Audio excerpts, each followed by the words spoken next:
நம்ம வரலாறை நம்ம ஊர்ல தேடலாம். ஆனா வெளிநாட்டுல அப்படி என்ன தேடல்? எங்கேயோ இருக்கிற டென்மார்க்குக்கும் நம்ம தஞ்சாவூருக்கும் என்ன சம்பந்தம்?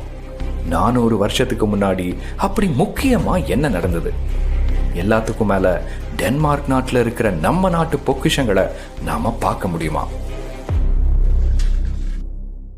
தமிழ் அன்பர்களுக்கு வணக்கம். நான் உங்கள் அன்பன் Hemant. Christian the fourth, Raghunatha Nayakkar, இவங்க 2 பேரோட கதையும் எப்படி லிங்க் ஆகுது? இவங்க கதைகளை இணைக்கிறதுக்கு முக்கியமான ஒருத்தர் வர்றாரு, கேப்டன் ரோலாண்ட் கிராப்பே. தஞ்சாவூர் தங்கச்சுவடி எப்படி இருக்கு பாருங்க.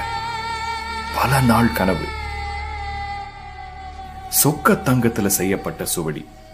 3 வருஷமா நான் பார்க்கணும்னு காத்திருந்த தஞ்சாவூர் தங்கச்சுவடி என் கைகள்ல.